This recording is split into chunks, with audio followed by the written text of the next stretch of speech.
Hello শিক্ষার্থী বন্ধুরা, আশা করি তোমরা সবাই ভালো আছো।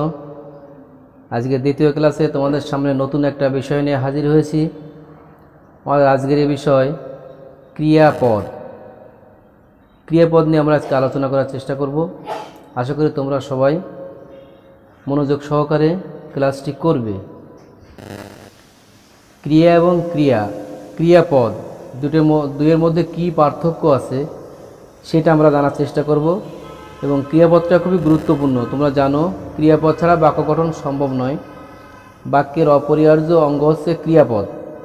ক্রিয়াপদ ছাড়া কোনো বাক্য গঠন সম্ভব নয়। তাই এই ক্রিয়াপদকে ইংরেজিতে বলে ভার্ব প্যাটার্ন, মানে কত ধরনের ক্রিয়া আছে সেটা জানতে হবে। তো আমাদের বইতে ক্রিয়াপদের যে অধ্যায়টা সেটা হচ্ছে চতুর্থ অধ্যায়। চতুর্থ অধ্যায় পদ প্রকরণের মধ্যে আমাদের ক্রিয়াপদের একটা আলাদা অধ্যায় আছে। সেই ক্রিয়াপদের অধ্যায়টা হচ্ছে দ্বিতীয় পরিচ্ছেদ। চতুর্থ অধ্যায়ের দ্বিতীয় পরিচ্ছেদ ক্রিয়াপদ। চতুর্থ অধ্যায়ের দ্বিতীয় পরিচ্ছেদ, চতুর্থ অধ্যায়ের দ্বিতীয় পরিচ্ছদ ক্রিয়াপদ।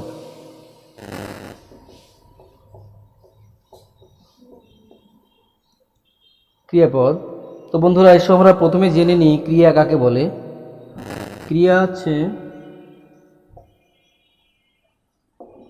ক্রিয়া কোনো কিছু করাকে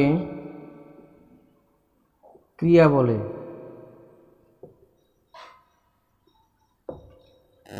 ক্রিয়াপদ কাকে বলে বলতে পারো কেউ? ক্রিয়াপদ ক্রিয়াপদ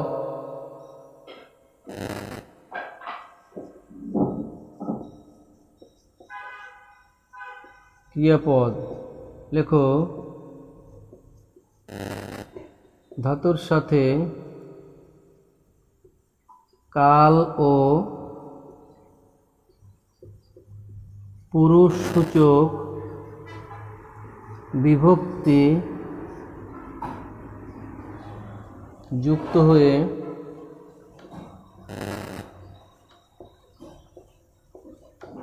ক্রিয়াপদ গঠিত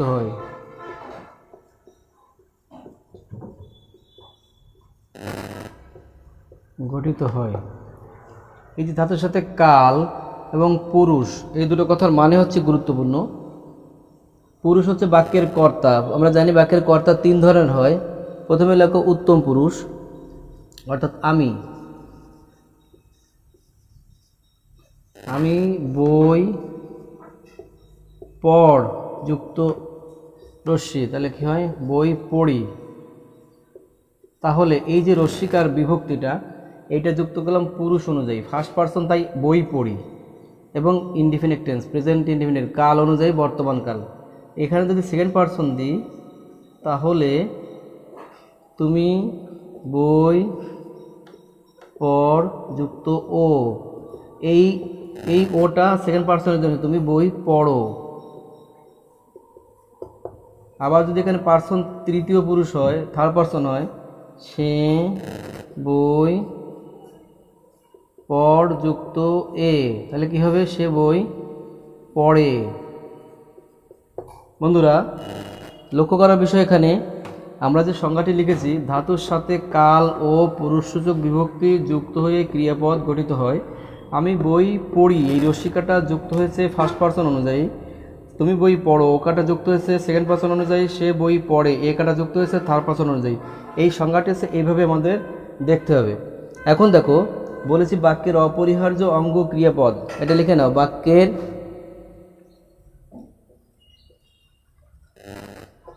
অপরিহার্য অঙ্গ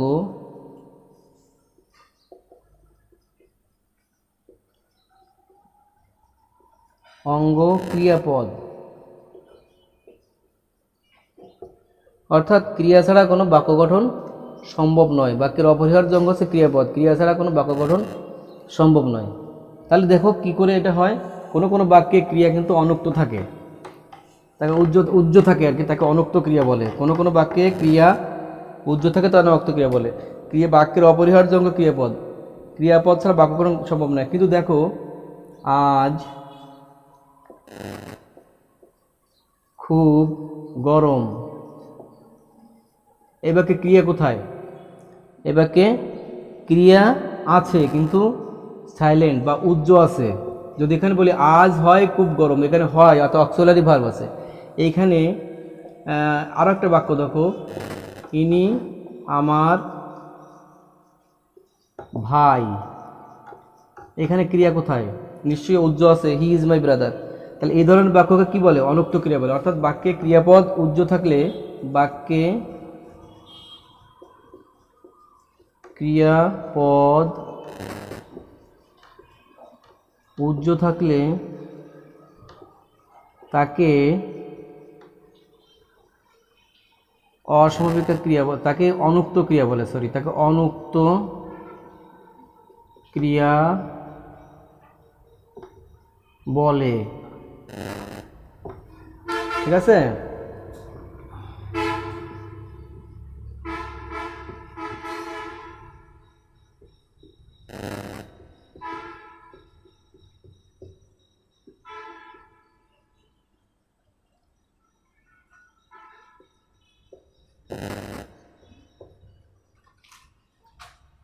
বাক্যে ক্রিয়াপদ উজ্জ্বল থাকলে তাকে অনুক্ত ক্রিয়া বলে। আচ্ছা, যাই হোক, আমাদের অনুক্ত ক্রিয়া গেল। এবার দেখি ক্রিয়া মোট কয় প্রকার। ক্রিয়ার প্রকারভেদ অনেক আছে, অনেক প্রকারভেদ আছে। তো আমরা দেখব প্রথমে ভাব প্রকাশের দিক থেকে ক্রিয়া কয় প্রকার। ভাব প্রকাশের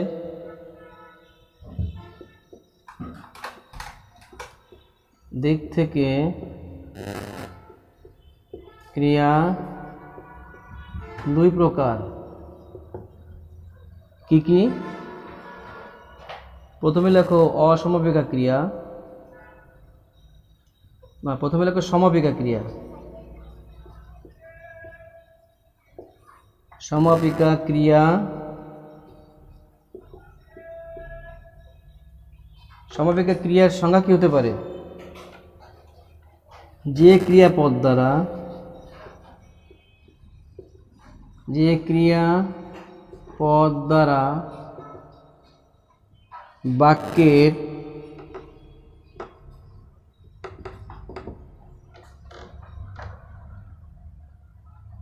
পরিসমাপ্তি হয়, পরিসমাপ্তি হয় বা পূর্ণ অর্থ প্রকাশ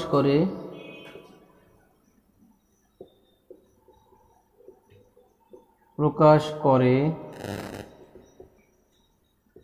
তাকে সমাপিকা ক্রিয়া বলে।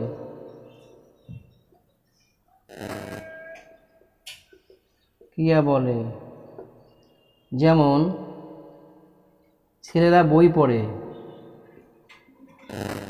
ছেলেরা বই পড়ে, সমাপিকা ক্রিয়া। ঠিক তেমনি অসমাপিকা ক্রিয়ার বিপরীত সংজ্ঞা।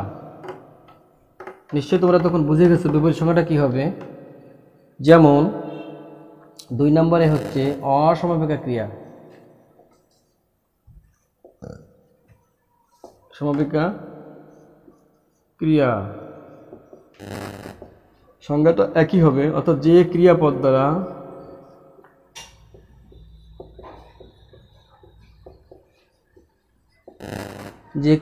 দ্বারা বাক্যের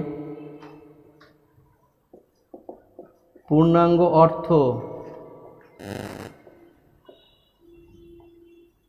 অর্থ প্রকাশ করে না, তাকে অসমাপিকা ক্রিয়া বলে।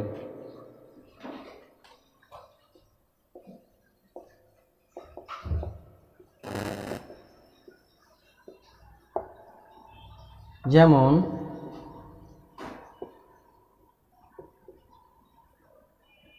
আমরা বিকেলে,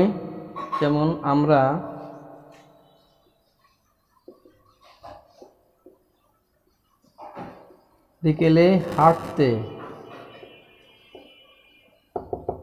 অসমাপিকা ক্রিয়া, বাক্যটা পরিপূর্ণ শেষ হয়নি, আর পূর্ণাঙ্গ বাক্য অর্থ প্রকাশ করেনি। আমরা বিকেলে হাঁটতে, দেখো বাক্যটা শেষ করেনি। এবার লেখো বাক্যে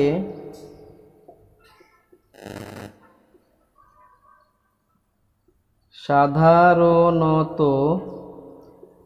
ইলে, লে,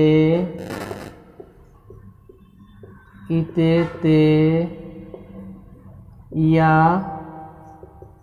এ বিভক্তিযুক্ত ক্রিয়া, বিভক্তিযুক্ত ইলেলে বিভক্তিযুক্ত ক্রিয়া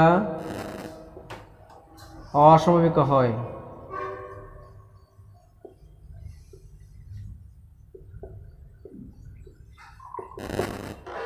বাক্যে সাধারণত ইলেলে, ইতেতে, ইয়া, এ বিভক্তিযুক্ত ক্রিয়া অসমাপিকা হয়। আচ্ছা, এবার আমরা দেখব বাক্যে ক্রিয়াপদ কয় প্রকার। এটা তো ভাব প্রকাশের দিক থেকে দুই প্রকার। এইটা ক্রিয়া বিভাজন অনেকভাবে আছে। ইন্টারমিডিয়েটে তোমরা যখন যাবে তখন দেখবে ক্রিয়া ভাব প্রকাশের দিক থেকে, গঠনগত দিক থেকে, অর্থের দিক থেকে, কর্মপদ গ্রহণের ক্ষমতা অনুযায়ী, কিন্তু সেগুলো এখানে নেই। এখানে একভাবে বিভাজন দেওয়া আছে তোমাদের বইতে, সেই একভাবেই যেটা দেওয়া আছে সেটি আমরা করে দিচ্ছি, অর্থাৎ এই ভাগের মধ্যে সবগুলো এখানে আছে। টোটালে ক্রিয়াটাকে ভাগ করা যায় কয়ভাবে সেটা তোমরা চার্টের মাধ্যমে দেখে নাও। প্রথমে লেখো অকর্ম, সকর্মক,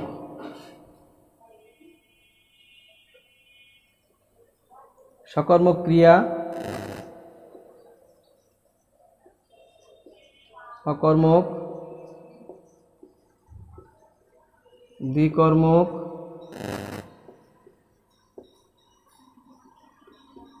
প্রযোজক,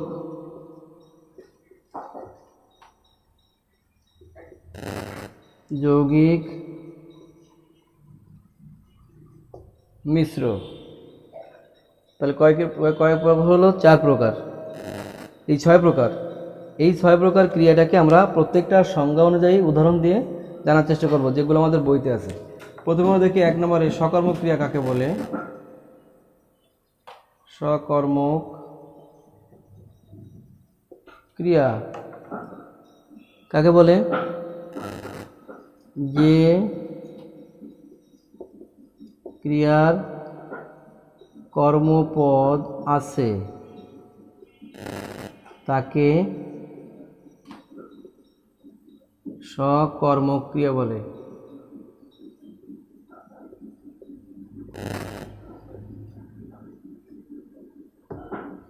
যেমন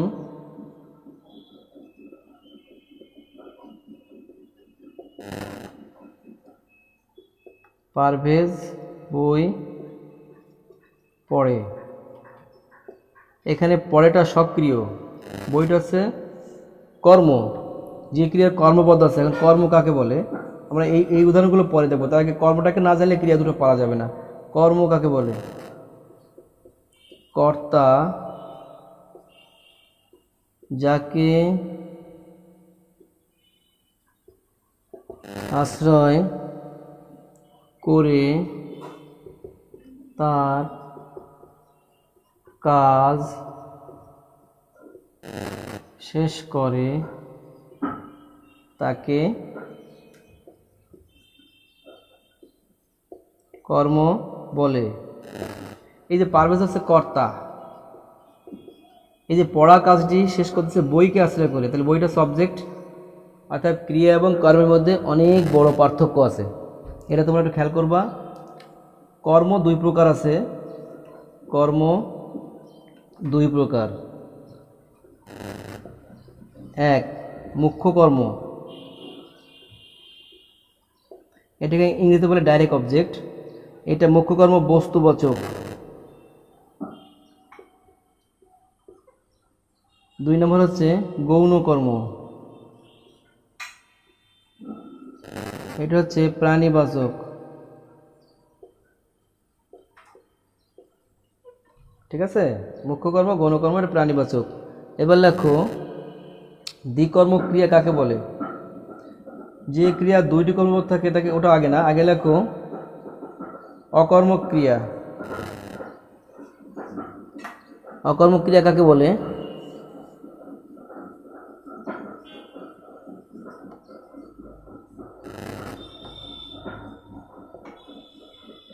এর একটু উপরে লিখি।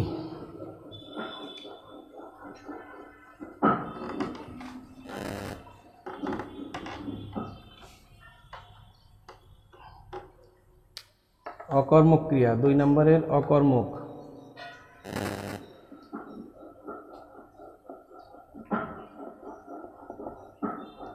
যে ক্রিয়ার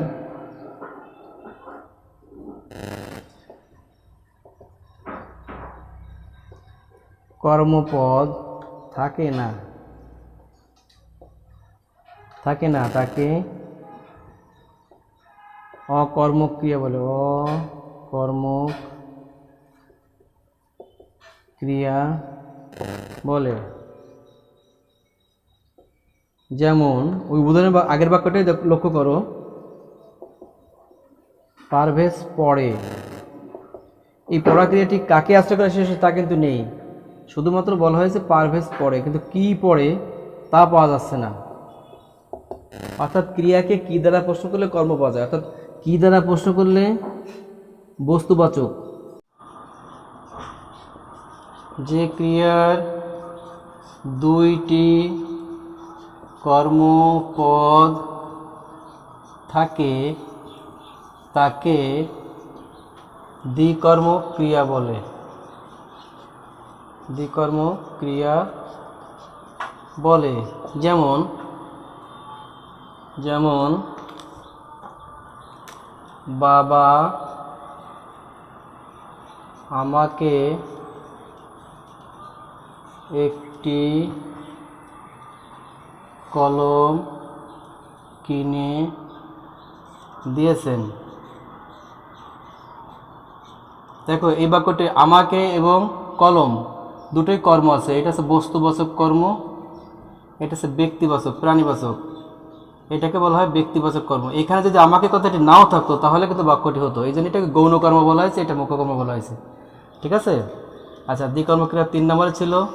তারপরে দেখো এখানে আরেকটা ক্রিয়া আছে যেটা আমাদের নাম্বারে নেই, সেটা হচ্ছে সমধাতুজ কর্ম। সমধাতুজ কর্ম এটা হচ্ছে সম মানে সমান, ধাতুজ, ধাতু থেকে যা জন্ম নেয়, অর্থাৎ ক্রিয়া ও কর্ম একই ধাতু থেকে উৎপন্ন হলে তাকে সমধাতুজ কর্ম বলে। যেমন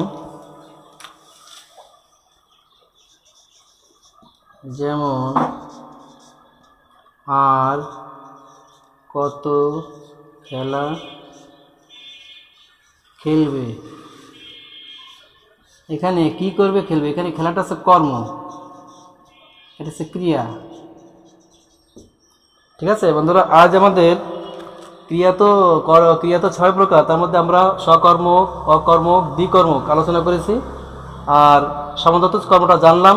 এখন সমধাতুজ কর্ম অকর্মক ক্রিয়াকে সকর্মক করে, এর উদাহরণগুলো আমরা আগামী ক্লাসে জানার চেষ্টা করবো, কারণ ক্রিয়া অধ্যায়টা অনেক বড়, এটা একদিনে শেষ হয় না। তো ঠিক আছে বন্ধুরা, আমরা আজকে এই পর্যন্ত আলোচনা করে শেষ করি। তোমরা সবাই সে পর্যন্ত ভালো থাকো। আগামী যেদিন ক্লাস আছে আমি এই ক্লাসটা শেষ অংশটা আমরা শেষ করে দেবো, ক্রিয়া যেটুকু বাকি আছে। তোমরা সে পর্যন্ত সবাই ভালো থাকো।